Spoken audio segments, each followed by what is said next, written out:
Kiran purchased a scooter for 52,000 rupees. He sold it at a loss of 10%. With that money, he purchased another scooter and sold it at a profit of 20%. What is his overall loss or profit అంటున్నాడు. So ఇక్కడ ఒకటే concept, అతను ఏం చేసిండంటే స్కూటర్ని కొనుగోలు చేసిండు. స్కూటర్ని ఎంత కొన్నాడు అని అంటే 52,000 రూపీస్కి కొన్నాడు. ఎంత కొన్నాడు? సో 52,000 రూపీస్కి ఖరీదు చేసిండు.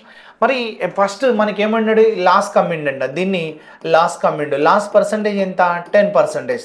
లాస్ పర్సంటేజ్ 10% అయితే మరి లాస్ ఉన్నప్పుడు మనకు ఒక సెల్లింగ్ ప్రైస్ వస్తుంది కదా.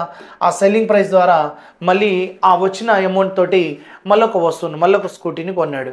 అది 20% లాభానికి అమ్మిండు. మరి ఈ ప్రొసీజర్లో మనం ఏం చేయొచ్చు అని చూడండి. సింపుల్గా కాన్సెప్ట్, ఫస్ట్ కాస్ట్ ప్రైస్ 100% అనుకోండి. దానిపైన 10% ప్రాఫిట్ లాస్ అన్నప్పుడు దానిపైన ఎంత లాస్ అన్నాడు మనకి? సో 10% లాస్ అయినప్పుడు మనం 90 కమ్యూనిటీ తీసుకోవాలి. 90 పైన మళ్ళీ 20% ప్రాఫిట్ అన్నప్పుడు సో 120గా తీసుకోవాలి. 120 తీసుకుంటే నెంబర్ ఆఫ్ జీరోస్ క్యాన్సిల్ చేస్తే 12 8 జా 12 9 జా సో 10 ఎంత రాసుకోవచ్చు? 8. అంటే తను 100 తీసుకున్నాడు, ఫస్ట్ 100కి తీసుకున్నాడు. మరి తర్వాత 10% లాస్ ఉన్నాడు. ఆ లాస్ పైన మళ్ళీ 20% ప్రాఫిట్ రావాలి కాబట్టి సో ప్రజెంట్ ఎంత అంటే 108 ఉంది. సో 100కి 108కి ఎంత పర్సెంట్ ప్రాఫిట్ ఉంది?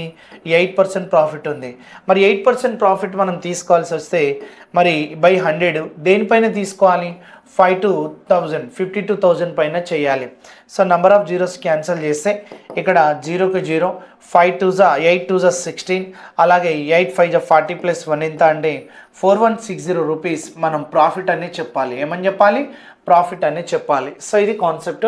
సో 4160 రూపీస్ అనేది ప్రాఫిట్. ఆప్షన్ ఏ కరెక్ట్ అవుతుంది.